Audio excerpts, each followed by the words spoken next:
अखिल भारतीय आदिम महासंघ का निर्माण हुआ क्यों? ये आप थोड़ी गुरु बात है, सार्थक बात है। आप सभी को शायद जानकारी नहीं होगी, मैं आपको बताना चाह रहा हूं। बंधुओं, जब हमारे देश में 200 वर्षों से अंग्रेजों का राज था,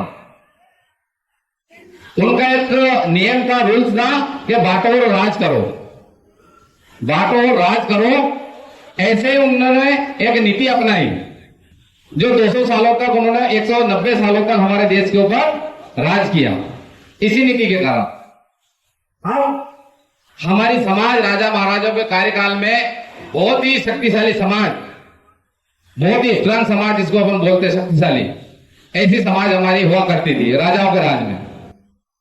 जब पहले जो आक्रमणकारी आक्रांता था, उन्होंने सोचा कि इस राजा को परास्त करने के लिए पहले तो इन समाज से लड़ना पड़ेगा। तो पहले हमारे समाज को उन्होंने टारगेट बनाया। टारगेट बनाने के बाद में राजा परास्त हुए, राजा का राज गया, अंग्रेजों को राज आया।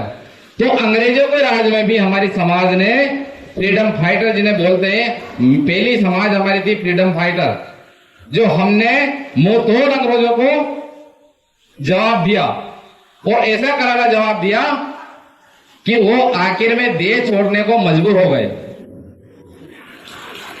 लेकिन जो नेतृत्व तो मैं बता रहा हूं, आप अगर मेरा शिवनारायण गुजराती में प्रदेश अध्यक्ष, बार बार मेरा नाम आ रहा है, इतनी जनता आ रही है, इनका नाम कहीं से कहीं तक मंच पे नहीं बकान हो रहा है।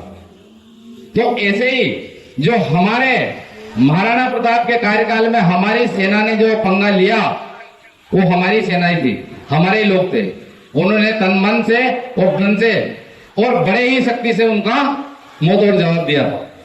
तो इसी प्रकार से अंग्रेजों ने भी हमारे समाज का विरोध किया, और हमारे समाज का विरोध करते करते उन्होंने पूछा कि यार, उनके जो मंत्री संतरी रहा करते थे, उनसे पूछा कि भैया ये कौन समाज है, कि ये वो समाज है, ये मोगे समाज है, ये बागरी समाज है, पारसी समाज, तो इनके ही लोग हमें परेशान कर रहे हैं, अदरवाइज कोई नहीं।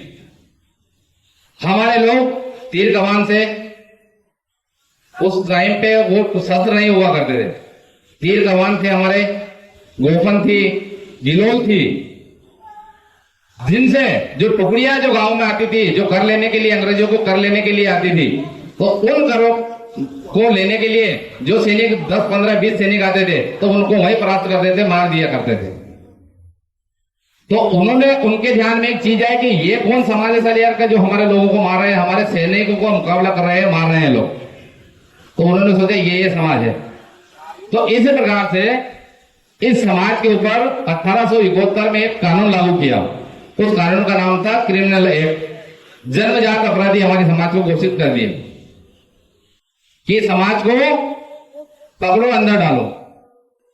जिससे हमारी समाज आज जो मुसीबत आ रही ना, उसके ऊपर जा रहा हूं, आज जो मुसीबत आ रही इसी वजह से आ रही है कि उस एक्ट से बचने के लिए हमारी समाज ने अलग अलग जाकर नाम अपना अलग अलग रख लिया। किसी ने क्या नाम रख दिया, किसी ने क्या नाम रख दिया। भारत का आंकड़ा, हमारे जो अखिल भारतीय आदिम महासंघ सर्वे कर रहा है, जगह जगह 71 नाम से अपने समाज को जाना जा रहा है पूरे भारत में। और वनों से जो उपज होने वाली चीजों को हम गांव में बेचकर हमारे बच्चों, हमारे परिवारों का पालन पोषण हम करते रहे। तो इस वजह से हमारे समाज का पतन होता रहा। तो हमारे जो प्रबुद्ध जन है इस संगठन में, हमारे इस संगठन में रिटायर्ड जज है, रिटायर्ड आईजी है, हमारे सोनगिरिया जी जो अब राष्ट्रीय सलाहकार है, जो रिटायर्ड जज है, जो इंदौर में निवास करते हैं, वो अपनी समाज के है। हमारा आईजी भोसले साहब जो नागपुर महाराष्ट्र में रहते हैं, वो भी संगठन के प्रदेश संगठन के कार्य मंत्री है। तो इस प्रकार सभी लोगों की और सभी प्रांतों के लगभग 15-20 प्रांतों के लोगों की बैठक 13 फरवरी 2021 में मां पावागढ़ के दरबार गुजरात में हुई, जिसमें हमारा जिला और पूरे इधर उज्जैन, मंदसौर, रतलाम, राजगढ़ जिले, सभी तमाम जो हमारे समाज सेवक लोग वहां पहुंचे। हमारे समाज 70% समाज आदिवासी लोग हमारे संगठन में जुड़े हुए हैं। इसका नाम ही आदिम का मतलब है सबसे भारत की पुरानी जाति आदिम माने आदिवासी। भारत की सबसे पुरानी आदिवासी जाति आदिम जाति। इस वजह से अखिल भारतीय आदिम जाति महासंघ इसका नाम रखा है। और 70% इसमें आदिवासी लोग हमारे भाई जुड़े हुए और 30% अनावश्यक रूप से जो उनका डिवाइड कर दिया, उनको एससी में डाल दिया है, वो लोग 30% लोग ऐसे हमारे जुड़े हुए हैं। तो सभी के वक्तव्य लिए गए, सभी के मत लिए गए। 13 फरवरी 2021 की बात बता रहा हूं, पावागढ़ मां काली के दरबार पावागढ़ में सभी के वक्तव्य को लेते हुए अखिल भारतीय आदिम महासंघ का निर्माण हुआ।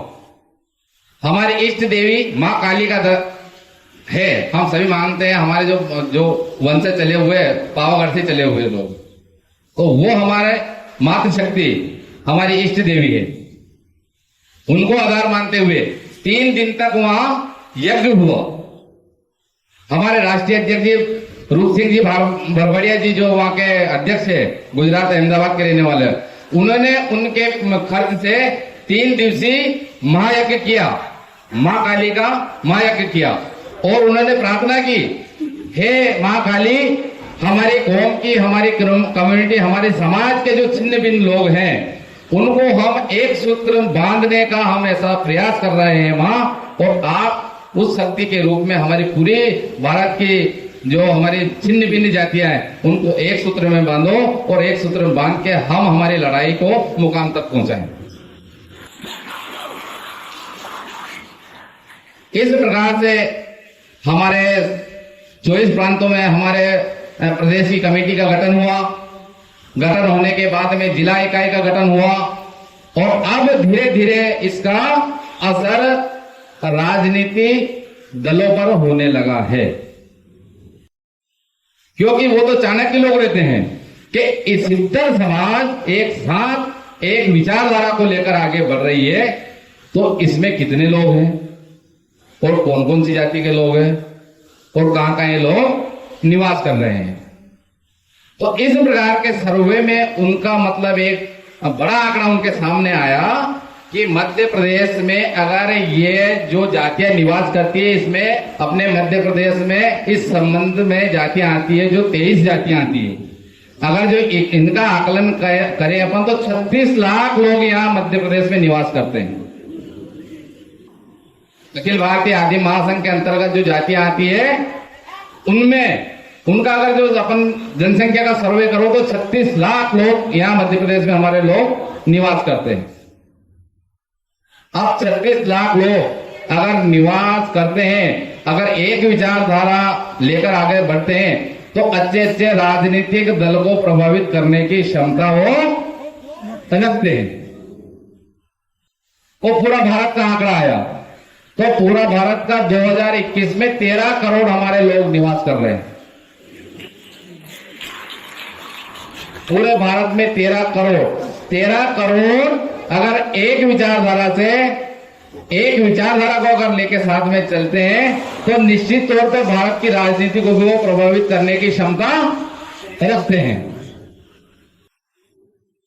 आज इस संगठन को लगभग 3 वर्ष हो चुका है। अब धीरे धीरे इसका विकास हो रहा है और वजन बढ़ रहा है और राजनीति जो कार्य क्षेत्र है उन पर भी इनका प्रभाव पड़ रहा है। तो मेरा आप सभी से निवेदन है, जितने भी तमाम ये हमारे बीच में जो समाज सेवक गणमान्य लोग जो बाहर से पधारे हुए हैं, और दूसरी बात एक और बताऊं मैं आपको कि हम एक होने का कारण क्या है।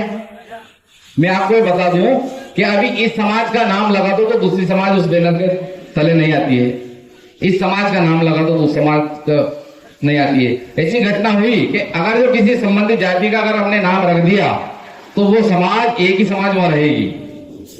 तो सभी हमारे से बहुत वरिष्ठ प्रबुद्ध जन हैं जो उन्होंने कि हम किसी का नाम नहीं लगे, मतलब हम किसी का नाम से संबोधित नहीं करेंगे, संगठन बनाएंगे। ये सभी जातियों के संगठन का महासंगठन है। इसमें सभी संगठन अपनी जगह काम कर रहे हैं, प्रदेश लेवल पे जिला लेवल पे काम कर रहे हैं, उससे कोई आपत्ति नहीं है।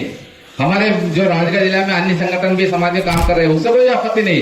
ये सभी संगठनों का महासंगठन है, इस बात को हमें याद रखना चाहिए। तो इस विषय को लेकर हमने इतनी जातियां, अखिल भारतीय आदि महासंघ का यहाँ नाम आता है, तो इसमें 70 समाज एक छत्र के नीचे बैठेगी और अपनी विचारधारा रखेगी। इस वजह से इस अखिल भारतीय आदि महासंघ का नाम रखा है।